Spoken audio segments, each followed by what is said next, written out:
Welcome back to the Talking Hedge. I'm Josh Kincaid, capital markets analyst and host of your Cannabis Business Podcast. Today, we've got Morgan Fox. He is the media director of the National Cannabis Industry Association. Morgan, thanks for being on the Talking Hedge. Thanks for having me. For those that haven't heard about the NCIA, can you tell the audience a little bit about what it's all about? Absolutely. Well, National Cannabis Industry Association is the country's oldest, largest, and most broadly representative cannabis trade association in the country. We represent roughly 1,500 businesses of all shapes and sizes, everything from direct plant touching to any manner of ancillary businesses that you could possibly imagine. Our focus is on federal lobbying to end prohibition and create a federal regulatory structure that is amenable to cannabis business interests while still promoting public health and safety. And we also provide networking opportunities and educational resources for our members. Schumer, now the majority leader in the Senate, has been very proactive in talking about cannabis policy issues and wanting the Senate to address legalization as well as other incremental measures relatively quickly. He's already made several public statements about it and held interviews on the subject. So we're very hopeful that we'll be able to start making some progress very soon. That's great. So that's going to be passing the possibly the MORE Act, or like you said, some better wording, more amendments in there to kind of make that more advantageous. And yet the old guard, like you mentioned, was kind of moving on. So Mitch McConnell kind of not getting in the way anymore. He's from Kentucky. And so I think, looking at Kentucky, for example, might be the next state. We mentioned early on that both Vermont and New York are having some FOMO, but Kentucky has the least funded pension plan in the entire US. So if Vermont is getting on board simply because they're broke and New York sees some FOMO, what are some of the states that you had mentioned beforehand that you kind of see, either going rec or medical, as I'm kind of looking at it from the finance side of Vermont, New York, and Kentucky being broke and needing money? What are some of the sites you're seeing with lobbying efforts? I mean, luckily, Vermont legislature passed a cannabis regulation bill. They had previously passed a bill that basically allowed adult possession and limited home cultivation, but didn't involve any sort of commercial regulatory structure. Luckily, the legislature saw the benefits of doing that last year and decided to enact that. It's going to take them a little while to get their program up and running. Hopefully that process has already begun. I know that the Cannabis Commission there has already started work, but you're absolutely right. New Jersey passing legalization, especially by such a wide margin of the voter base, I think really catalyzed a lot of the movement that we're going to see in the Northeast and really along the entire Eastern Seaboard in state legislatures over the next year or 2 years. All of these states, including New York, Pennsylvania, Connecticut, Delaware, Rhode Island, Maryland, all of them were considering legalization bills prior to the results of the November election. And I think that now there's a huge impetus for them to really move forward as quickly as possible so that they don't miss out on the tax revenue and job creation that comes with regulated cannabis markets. Whether or not any of them will be able to pass laws and then move through the regulatory process before New Jersey is able to, I think remains to be seen. New Jersey is having quite a bit of stumbling when it comes to putting in their enacting legislation. There are a lot of sticking points in terms of exactly how to treat possession by minors and whether or not to allow home cultivation. So, that process is ongoing, and hopefully they'll come up with a compromise relatively soon. These state legislatures have a limited amount of time before the sessions run out to enact these bills. But as I said, a lot of them have been looking at it already. And so hopefully it'll be a pretty short order before these bills are pushed through their state legislatures and their state governments can start getting down to the work of actually installing regulated systems. Another state to really watch is going to be New Mexico, which came close to passing an adult use law during its very short emergency session last year, but was unable to do so, and has the support of a lot of prominent lawmakers as well as the governor. So I expect that to be successful sometime in the next couple of months here. And then we're looking at ballot initiatives. So states like Oklahoma and Missouri and Idaho were not able to complete their signature drives. And then I believe it's Nebraska actually was sued off the ballot this past year, even though they got enough signatures. So we're looking at those states as well as states like North Dakota, looking at either adult use or medical referenda in 2022. Uh, the efforts have already started to get those on the ballot in most of those states as well.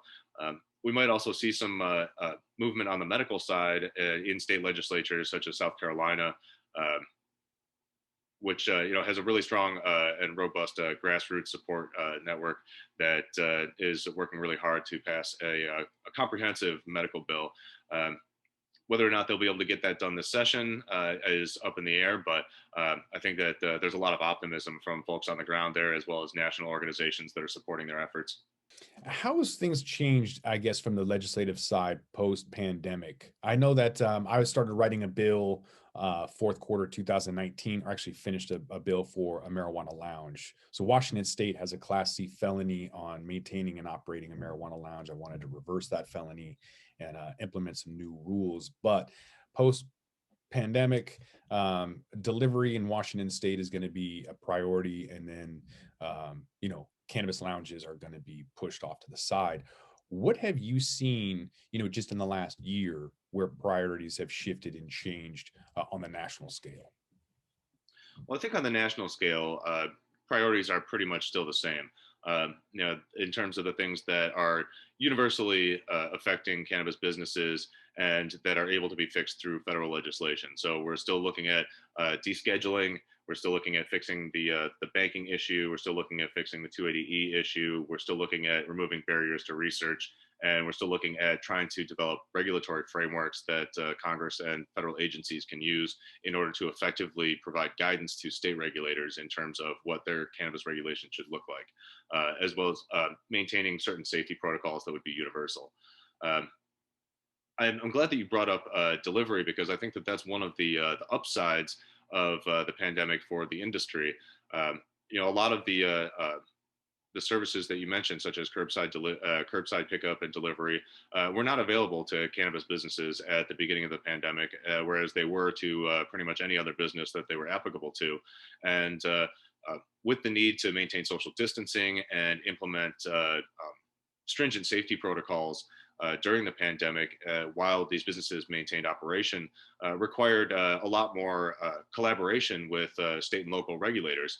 And basically resulted in a lot of these services and options that had been denied to cannabis businesses being allowed.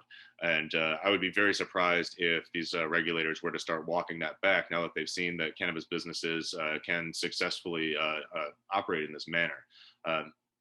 Not to mention just the increased familiarity with the needs and preferences of both businesses and regulators. Having such a much closer working environment or working relationship is certainly going to benefit all these businesses going forward. What is going to happen with legalization? A lot of people are looking at this whole thing with a lot of optimism and we'll just be honest, speculation. Um, when do you foresee legalization, even with kind of the FOMO with Mexico and a lot of these other states, like you had mentioned, onboarding either medical or rec? When is it going to happen at the federal level? It's really difficult to tell. Um, with a relatively narrow margin of Democratic control of the House and an even narrow margin in the Senate, with a lot of other economic and social and political issues that Congress has to deal with, it's difficult to determine exactly where on the priority list descheduling is going to be. And then you also have to deal with a lot of the nuances that would be contained in any piece of legislation and the debates and negotiations that would go on around those. Like I said, I'm very, very optimistic that we're going to see reintroduction and passage of probably several bills in the House.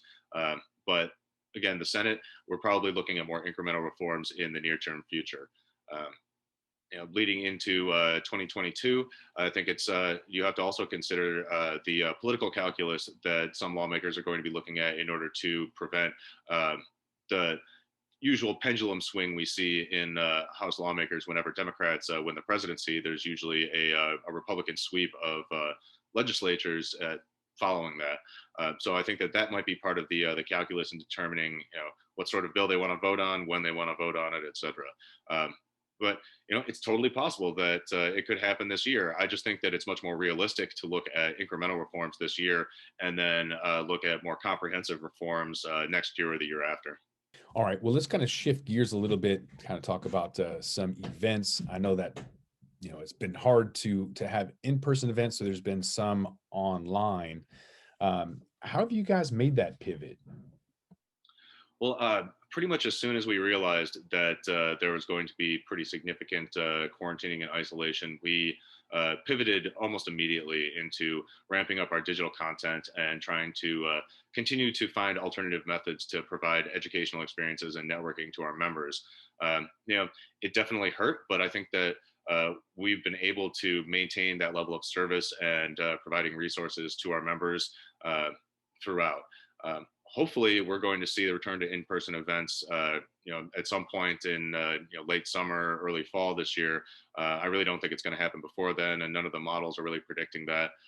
And also, we want to make sure that we look out for the health and safety of our members and exhibitors as well.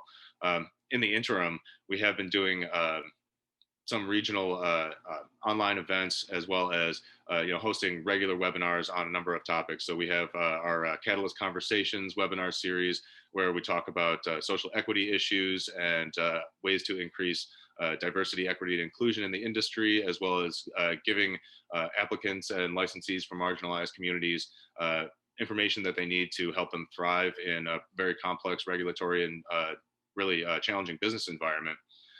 We have our committee insights, which basically are put together by our 14 member committees on all sorts of different issues that are pertinent to cannabis policy reform, as well as to cannabis businesses.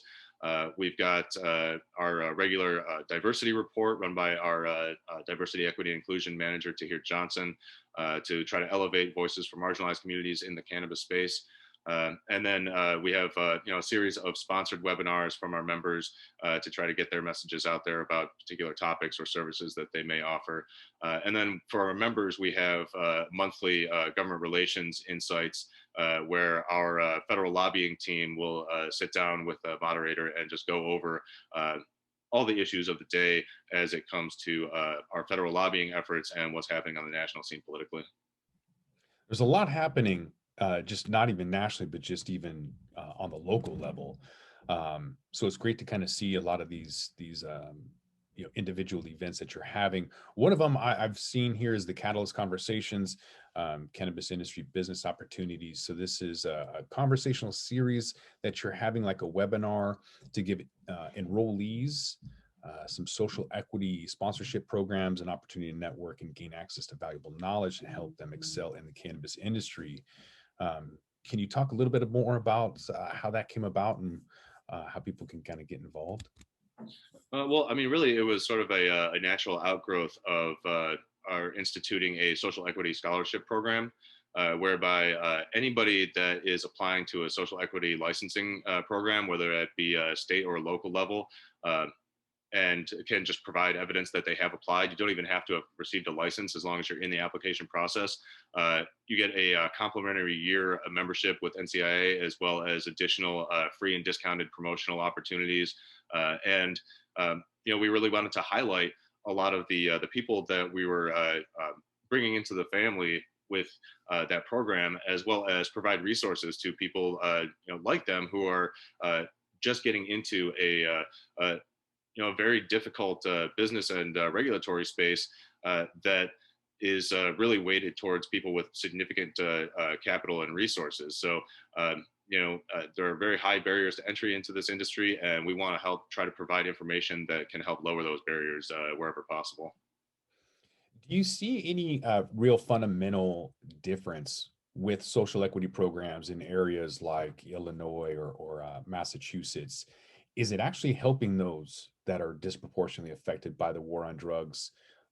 It seems to be a big push, and it seems to garner a lot of attention, but is it actually providing the help it was intended to? They've really all got their various shortcomings, and are really not providing as much support for marginalized communities that are trying to enter the cannabis space as they were designed to, for various reasons. Our Diversity, Equity, and Inclusion Committee actually released a number of recommendations for Illinois' dispensary licensing program. There were a number of problems there, so we tried to address that. I know that that committee and several members of NCIA are also working on trying to make sure that some of these mistakes don't happen in states like New Jersey or Vermont or Arizona. My colleague Tahir Johnson is actually involved in a series of seminars in Arizona put on by a local trade association there in order to try to prepare people for the opening of the social equity licensing process. But I think that every new program that gets started is learning from some of the mistakes of the past, but really it requires a tremendous amount of community engagement on the part of lawmakers and regulators to get this right. And I don't think that we're seeing that to the extent that that we would like. Uh, but this is an ongoing process, and I think that it's really important for people in the business community as well as people in associations like NCIA to do whatever they can to try to help provide resources and educational opportunities so that people that are entering these programs, regardless of how well structured they are, have a leg up and are able to more effectively take advantage of any of the additional opportunities that are offered to them through those programs. There's some other programs and resources and opportunities too. So another event that you have is the Cannabis Business Summit and Expo. So this is later on. This is going to be maybe around the early August timeframe. I know it's kind of contingent on in person or not, and I kind of want to pick your brain about that. So tell me a little bit about the Cannabis Business Conference, what it's designed for, who it's, who the target market is, and how long it's been going on. Well, it's actually our flagship event. We've been doing it for I believe 6 or 7 years now, and the one that we had in San Jose in 2019 had over 10,000 attendees, 450 exhibitors, and 150 speakers on a number of subjects related to the cannabis industry as well as cannabis policy and advocacy. We were forced to turn that into a digital event last year. But we're very hopeful that we'll be able to go back to an in-person meeting in August, which is tentatively slated for the Moscone Center in San Francisco. But again, a lot of this is contingent upon what exactly happens with the pandemic. So, everything is really in a state of flux right now. But regardless of that, we're going to be continuing to move forward with trying to find the ideal timing for such an event that puts safety at the front of the line. And there are people that aren't going to feel safe no matter what. So those that are immune compromised, don't want to travel or whatever else. How are you going to bridge that gap? Is it going to be virtual reality headsets? How are you going to actually get them to feel that they're still engaged and that they're there? Is it the technology? What's the secret sauce? I think that it'll probably end up being a combination of like what we did with our last digital cannabis business summit, where there are meeting rooms and people can watch the panel discussions and people can network in virtual meeting rooms and lounges. I don't think it would be really as far as having VR goggles on anybody, but who knows? Honestly, that's not really my forte. I don't deal with the event planning aspect of it, but I know that we're looking at all aspects to make an in-person event appeal to people that are still not quite feeling safe about going to those.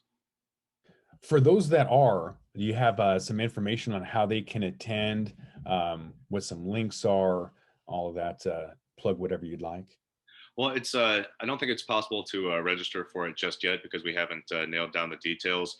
But if you're interested in becoming an exhibitor or a sponsor, you can definitely reach out to any of our team at info@thecannabisindustry.org. And by going to thecannabisindustry.org, our website, or checking out any of our social profiles, you can find a lot of additional information and sign up for our newsletter so that you get constant updates as to what's going on with event planning. And not only that, but get access to our educational material put together by our members and staff, and find out about potential opportunities for both members and non-members. Is there anything else that you'd like to, anything we missed, anything you'd like to plug, any events, anything at this time that you want to let the audience know about? Well, since you mentioned capital markets, I think it's important to note that every time the political winds shift in favor of legalization, or you see a number of states passing legislation, or you see Congress pass, and even one chamber of Congress pass legislation, you see a tremendous influx in capital and investment. Um, and I'm hoping that with this most recent influx, that investors have learned from some of the mistakes of the past, because I feel like there's a misconception that this is going to be an immediate green rush and people will be able to get rich really quickly. And that leads investors to demanding immediate returns from businesses that are really not in a position to be able to provide them. And really, from the investor level, forgetting that this is still a volatile agricultural commodity that is in a very unstable political environment. So you should really be thinking about this in terms of the long haul, and keep your money in these businesses, because eventually they will be able to provide excellent returns. But if you force them to start making returns now, or demanding your investments back, it's going to not only hobble those businesses, but makes the investor market timid overall for businesses that absolutely need it, and in many cases don't have access to capital through traditional lending because of lack of access to banking. I think it's also important for investors to look beyond the ETFs and the big companies and start thinking about direct investing in smaller businesses, particularly those that are social equity applicants, largely because these businesses have very limited access to capital through angel investors and lack of deep financial networks, and have the potential to be an incredibly vibrant market that are currently being overlooked by most capital investors. So I think there's a big opportunity there for people that are willing to invest in an ethical manner and not try to do so in a predatory way, which we have seen, unfortunately, a little bit. As opposed to just having a laser focus on major multi-state operators. Although nothing wrong with investing in them, I just think that investors need to be patient and have a broader focus. Yeah, less speculative. This isn't, cryptocurrency that's going to go up 25,000%, right? So you don't want to have malinvestment that you've seen in Aurora and Canopy, where they've written off 1 billion and 3 billion because they tried to rush something too fast. So I could dive into that topic for an hour all by itself and unpack all of that. That's a lot of really important information. People should really understand that sin stocks have an inverse relationship when there is an economic downturn. And when you print trillions of dollars, you're going to have some kind of kickback. There's going to be some issues that happen as a result of that. And so I would definitely advise looking at cannabis as maybe a protection, but at the same time, it's not financial advice. And potentially everything could go down as well with systemic risk.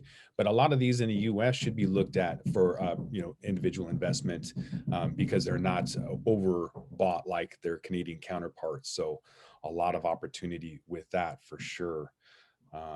Yeah. That's a great conversation in and of itself. Anything else that we miss? Anything else you want to throw out there? I can't think of anything off the top of my head, but I'm happy to come on again and cover Yeah. anything that you'd like to bring up. Yeah, a lot going on. Definitely would like to have you back, Morgan, and the National Cannabis Industry Association. Appreciate you guys being on the podcast. Yeah, thank you again for having me. And I think it's really important that people realize that this industry still requires a significant amount of advocacy. So, if you're involved in a cannabis business, really look at advocacy as a portion of your budget or a portion of your staff time, because these things don't happen in a vacuum. And by supporting organizations like NCIA or doing your own work to contact your members of Congress, you can really help make a difference. Yeah, links to the show notes to donate and be a member of the NCIA. All of that will be in the description. With that, I think we're going to roll this one up. I'm Josh Kincaid. This is The Talking Hedge. Don't forget to like, share, and subscribe, or don't, and I'm out. Don't forget to smash that like button on your way out and check out these other videos that we've got.